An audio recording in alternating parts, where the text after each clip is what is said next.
So welcome to the class all of you. Today is 34th day. Let us start today active and passive voice. Actually active and passive voice ante active voice la subject plus verb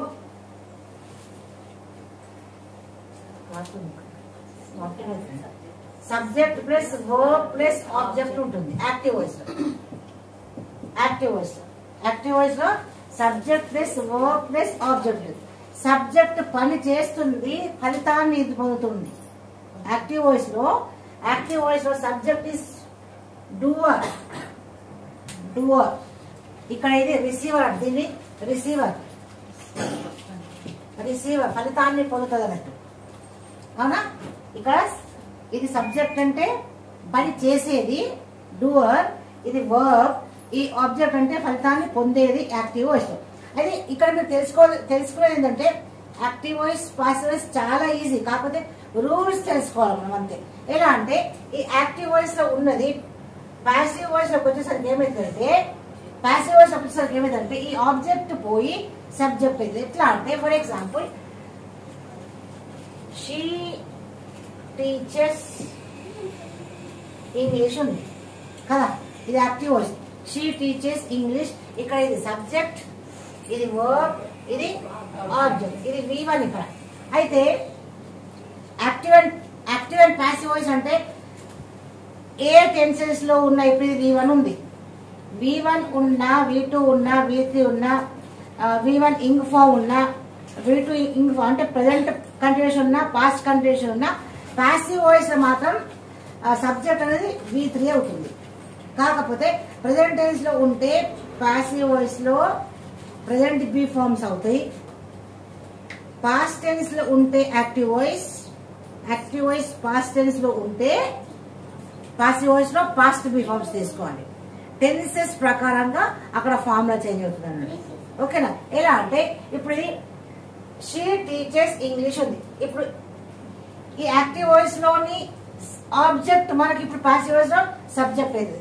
ఎలా అంటే English, ఇక్కడ ముందు English రావాలి, ఇక్కడ English is. ఎందుకు is అంటే ఇది present tense లో ఉంది కాబట్టి ఈజ్ యామ్ ఆర్ యూజ్ చేయాలి. ఈజ్ యామ్ ఆర్ యూజ్ చేయాలి అంటే ఇక్కడ సబ్జెక్ట్ ని బట్టి వర్బ్ అగ్రిమెంట్. ఐ ఉంటే యామ్, యూరల్ ఉంటే ఆర్. ఓకేనా? English is taught, TAUGHT taught. English is taught by her, she why her అయింది. ఒకవేళ హీ ఉంటే హిమ్ అయింది. అవునా? దే ఉంటే దెమ్ అయింది. వి ఉంటే అస్ అవుతుంది. అలా ఇక్కడ సబ్జెక్ట్ ని బట్టి, ఒకవేళ సబ్జెక్ట్ ని బట్టి ఇక్కడ వర్బ్ అగ్రిమెంట్ ఉంటుంది. సబ్జెక్ట్ ని బట్టి హీ ఉంటే హిమ్ అవుతుంది, షీ ఉంటే హర్ అవుతుంది, దే ఉంటే దెమ్ అవుతుంది, వి ఉంటే అస్ అవుతుంది. ఇప్పుడు ఇది ప్రెసెంట్ టెన్స్ లో ఉంది కాబట్టి ప్రెసెంట్ బి ఫార్మ్స్ యూజ్ చేసాం.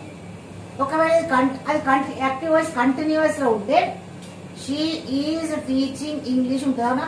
షీ ఈజ్ టీచింగ్ ఇంగ్లీష్ ఉంటే అక్కడ ఈజ్ టీచింగ్ పోయి పాసివ్ వాయిస్ ఏమిటది, ఇంగ్లీష్ ఈజ్ బీయింగ్ టాట్. అవునా?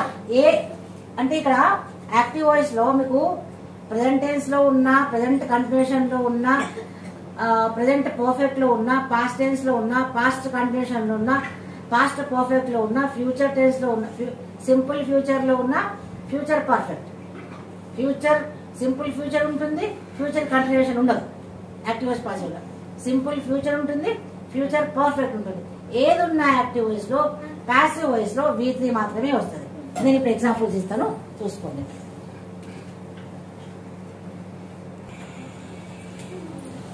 Listen carefully. As I told, నేను చెప్పినట్టు ఇక్కడ యాక్టివ్ వాయిస్ లో సబ్జెక్ట్ అనేది, యాక్టివ్ వాయిస్ లో సబ్జెక్ట్ ఉంటది కదా, ఈ సబ్జెక్ట్ పాసివ్ వాయిస్ లో ఆబ్జెక్ట్ అయిపోతుంది.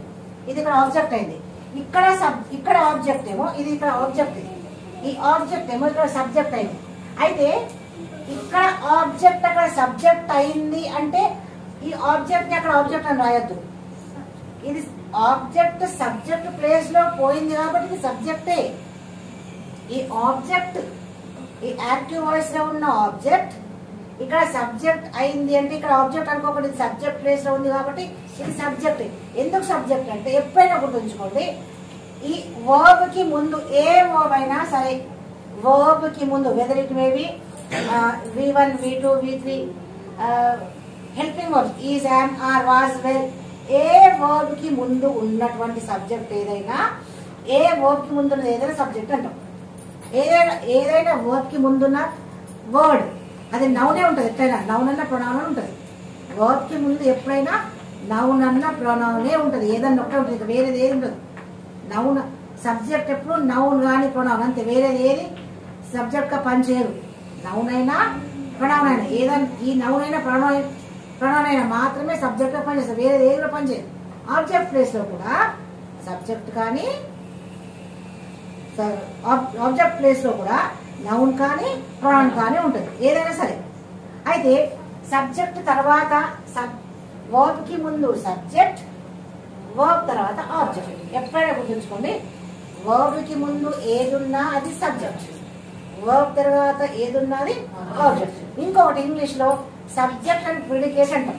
ప్రిడికేట్ సబ్జెక్ట్ అంటే మీ అందరికి తెలిసి ఇది సబ్జెక్ట్. ప్రిడికేట్ అంటే సబ్జెక్ట్ తర్వాత వర్బ్ నుంచి ఉన్న అంత ఆ మొత్తాన్ని సంబంధించిన ప్రిడికేట్ అంటాం. అంటే సబ్జెక్ట్ గురించి చెప్పేదంతా predicate. Predicate subject and predicate అంటే సబ్జెక్ట్ అండ్ ప్రిడికేట్ అంటాం. అంటే సబ్జెక్ట్ ఈజ్ సబ్జెక్ట్, సబ్జెక్ట్ తర్వాత ఉన్న వర్బ్ నుంచి ఇదేమో ఇక్కడ నుంచి ఇది మొత్తం ప్రిడికేటెడ్, ఇదేమో ఇక్కడ నుంచి మొత్తం ప్రిడికేటెడ్, ఇదేమో ఇక్కడ నుంచి మొత్తం ప్రిడికేటెడ్. అది ఈజ్ కానీ, యామ్ కానీ, ఆర్ కానీ, వాజ్, వర్, హ్యావ్, హ్యాస్ ఏదైనా సరే సబ్జెక్ట్ తర్వాత వచ్చింది మొత్తం ప్రిడికేటెడ్. ఓకేనా? అయితే ఇప్పుడు చూడండి, she writes a letter. She writes a letter. ఎప్పుడైనా నిన్న మనమున్న ట్రాన్సిటివ్ అండ్ ఇంట్రాన్సిటివ్ వర్బ్ చదువుకుంటామా? యాక్టివ్ వాయిస్, పాసివ్ వాయిస్ అన్ని కూడా ట్రాన్సిటివ్ వర్బ్సే ఉంటాయి. అంటే ఏ సెంటెన్స్ లోనైతే ఆబ్జెక్ట్ ఉంటుందో అదే యాక్టివ్, అదే పాసివ్ వాయిస్ చేంజ్ అవుతుంది. ఆబ్జెక్ట్ లేకపోతే పాసివ్ వాయిస్ చేంజ్ కాదు. కాబట్టి active voice, passive voice compulsory object ఉండవలసింది. ఇంట్రాన్సిటివ్ వర్బ్ ని పాసివ్ వాయిస్ చేంజ్ చేయరాదు.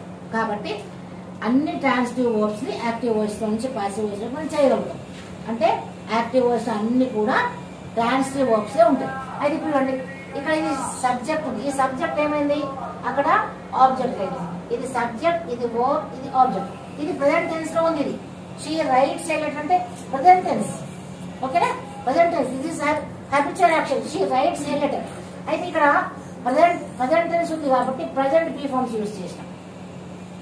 Is, am, are present be forms use చేయాలి. సింగులర్ ఉంటే ఈజ్, ప్లూరల్ ఉంటే ఆర్, ఐ ఉంటే యామ్. అయితే ఎప్పుడైనా ఈ వర్బ్ అనేది ఎప్పుడైనా V3నే వస్తుంది. ప్రెజెంట్ టెన్స్ అయినా, పాస్ట్ టెన్స్ అయినా, ఫ్యూచర్ టెన్స్ అయినా ఈ పాసివ్ వాయిస్ లో వర్బ్స్ అన్ని V3. ఎక్కడ బట్టి టెన్సెస్ లో మాత్రమే, వేరేది మళ్ళీ మాట్లాడండి. బట్టి టెన్సెస్ లో మాత్రమే ఏ టెన్స్ అయినా కూడా V3నే వస్తుంది. ఇప్పుడు చూద్దాం. షీ రైట్స్ ఏ లెటర్ అంటే a letter is written by her. చూసిందా? షీ బై ఏమైంది అక్కడ?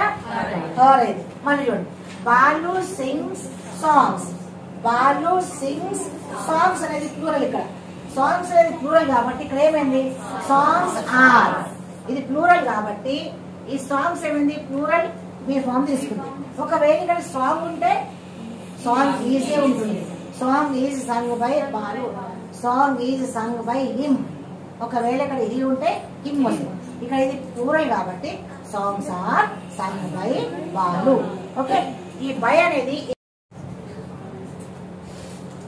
ప్రజెంట్ కంటిన్యూషన్ లో she is writing a letter. ఇక్కడ షీ అనేది సబ్జెక్ట్, ఇదేమో verb, presenting form is, am, are ఏదైనా రావచ్చు, plus V1 presenting form plus object. ఇది ఆబ్జెక్ట్ అన్నట్టు. అప్పుడు ఈ ఆబ్జెక్ట్ ఏమైంది ఇక్కడ కదా? ఏ సెంటెన్స్ లోనైనా మీరు ఒకటి గుర్తుంచుకోవాలి, యాక్టివ్ వాయిస్ నుంచి పాసివ్ వాయిస్ కి మార్చిన ఫస్ట్ మీరు అండర్లైన్ చేసుకోవాలి. ఇంట్లో సబ్జెక్ట్ ఏముంది, ఇంట్లో ఆబ్జెక్ట్ ఏముంది, ఫస్ట్ అది అండర్లైన్ చేసుకోవాలి. సబ్జెక్ట్ ఆబ్జెక్ట్ గుర్తు పడితేనే మీరు దాన్ని చేంజ్ చేసుకోవడానికి ఈజీగా ఉంటుంది. First search where is subject, where is object underline చేసుకుంటా. మళ్ళీ వర్క్ ఏ ఫామ్ లో ఉంది, ప్రెజెంట్ టెన్స్ లో ఉందా, ప్రెజెంట్ కంటిన్యూషన్ లో ఉందా, పర్ఫెక్ట్ లో ఉందా, ఓకేనా, పాస్ట్ టెన్స్ లో ఉందా. మళ్ళీ తర్వాత మీరు ఇది వర్బ్ ఏ ఫామ్ లో ఉంది, ing form, present ing form లో ఉంది. అప్పుడు ఏం చేయాలి, ఇది ఆబ్జెక్ట్ ఇక్కడ సబ్జెక్ట్ అయింది. ప్లూరల్ కాబట్టి ఇక్కడ plural are being written by him. She is writing a letter అంటే ఈ లెటర్, ఏ లెటర్ ని సింగులర్ కాబట్టి ఏ లెటర్ ఈజ్ బీయింగ్, ఇక్కడ ఈజ్ రైటింగ్ పోయి is being return, is writing పోయి ఈజ్ ఇంగ్ ఫామ్ పోయి ఈజ్ బీయింగ్ రిటర్న్. ఎప్పుడైనా passive voice లో ఇంగ్ ఫామ్ మారేటప్పుడు ఇక్కడ ఇంగ్ ఫామ్ ఉంటే ప్యాసివ్ వాయిస్ లోకి పోయేటప్పుడు బీయింగ్ రావాలి. Being plus V3, BEING, being plus V3, ఓకేనా. ఏ letter is being return by, okay. So present continuation లో ఈజ్ రైటింగ్ ఉంది, అవునా. ఈజ్ ఇంగ్ ఫామ్ ఉంటే ప్యాసివ్ వాయిస్ లో సబ్జెక్ట్ ఏమైంది, subject plus is am are plus being, అది మర్చిపోదు. Being plus V3 వస్తుంది, బీయింగ్ ఫామ్ రాదు, బీయింగ్ ప్లస్ V3. ఈ పాసివ్ వాయిస్ లో ఏ ఫామ్ ఉన్నా, అక్కడ ఏ ఫామ్ ఉన్నా పాసివ్ వాయిస్ లో వచ్చేసరికి V3 నే యూజ్ చేయాలి, టెన్సెస్ లో మాత్రమే, ఓకేనా. ఇప్పుడు చూద్దాం. అయితే దీని ఫామ్ అయింది subject plus is am are plus V1 ing form plus object. ఇప్పుడు ఇక్కడ subject plus is am are plus being plus V3 plus object. ఇప్పుడు నెక్స్ట్ ఇప్పుడు ప్రెజెంట్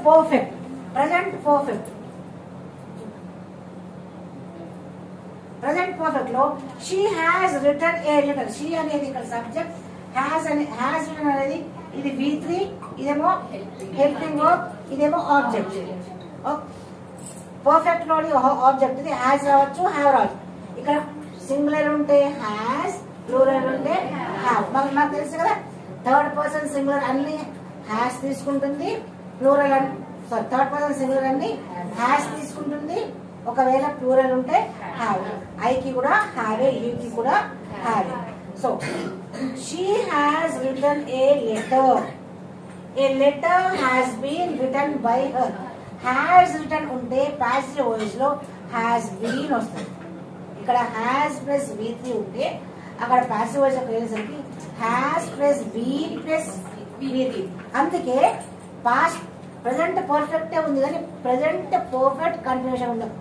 యాక్టివ్ వాయిస్ పాసివ్ ఎందుకు కంటిన్యూషన్ ఉండదు, ఎందుకంటే ఆల్రెడీ బీన్ ఇక్కడ వచ్చేసింది కదా, కాబట్టి ఉండదు. సో ఇక్కడ ఏ లెటర్ అనేది ఇక్కడ ఆబ్జెక్ట్ పోయి ఇక్కడ సబ్జెక్ట్ అయింది, హ్యాస్ రిటర్న్ పోయి హ్యాస్ బీన్ రిటర్న్ అయిపోయింది, ఇక్కడ V3, అవునా. హ్యాస్ బీన్ ఇన్సర్ట్ చేసాం మనము, అవునా. షీ పోయి ఏమైపోయింది, హర్ అయిపోయింది. బై హర్ అనేది ఏజెంట్ అంటే ఆమె చేత లెటర్ రాయించబడ్డది ఖచ్చితంగా. A letter has been return by her, ఓకేనా. లెటర్ అనేది సింగులర్ కాబట్టి హ్యాస్ వచ్చింది. నెక్స్ట్ దాంట్లో మనం చూద్దాం. He has written many poems అంటే ప్లూరల్ ఇది, అవునా. హీ అనేది సబ్జెక్ట్, ఇది హెల్పింగ్ వర్బ్, ఇది V3 ప్రెసెంట్ పర్ఫెక్ట్ లో ఉంది. ఇదేమో మెనీ పోయమ్స్ ఆబ్జెక్ట్, కానీ ఇది ప్లూరల్ ఆబ్జెక్ట్ ఉంది. ఈ ప్లూరల్ ఆబ్జెక్ట్ పోయి ఇక్కడ సబ్జెక్ట్ అయిపోయింది, అవునా. ఈ ఆబ్జెక్ట్ పోయి ఇక్కడ సబ్జెక్ట్ అయినది, ఇది ఆబ్జెక్ట్ అనుకోకండి. ఎందుకు ఆబ్జెక్ట్ అనుకోవద్దు, ఇది వర్బ్ కంటే ముందు ఉన్నాయి అన్ని సబ్జెక్ట్, వర్బ్ తర్వాత ఉన్నాయన్ని ఆబ్జెక్ట్, ఓకేనా. అట్లా అంటే వర్బ్ తర్వాత వచ్చేటి అన్ని ఆబ్జెక్ట్ అనుకోకండి, ప్రిపోజిషన్ ఆబ్జెక్ట్ కూడా ఉంటది, అవునా. అట్లా మెనీ పోయమ్స్ కాబట్టి మెనీ పోయమ్స్ హ్యాస్, ఎందుకు హ్యావ్, ప్లూరల్. అన్ని ఒక థర్డ్ పర్సన్ సింగులర్ కి మాత్రం హ్యాస్ యూజ్ చేయాలి, మిగతా అంతా హ్యావ్. కాబట్టి many poems subject have been return, ఓకేనా. హ్యాస్ రిటర్న్ ఉంటే have been return by him. ఈ హ్యావ్ బీన్ V3 ఇది ఆబ్జెక్ట్, ఓకేనా. నెక్స్ట్ సబ్జెక్ట్ ప్లస్ హ్యావ్ లేదా has plus V3, subject plus have లేదా సబ్జెక్ట్ సింగులర్ ఉంటే హ్యాస్, ప్లూరల్ ఉంటే have plus V3 plus object ఏమో యాక్టివ్ వాయిస్ లో ఉంటుంది. అదే ప్యాసివ్ వాయిస్ ఇక్కడ హ్యావ్ ప్లస్ V3 ఉంటే ఇక్కడ హ్యావ్ బీన్ ఇన్సర్ట్ చేయాలి. హ్యావ్ కి B3 కి మధ్యలో బీన్ ఇన్సర్ట్ చేసి సబ్జెక్ట్ ప్లస్ హ్యావ్ లేదా has plus been plus B3 plus object. Did you understand all of you? Understand?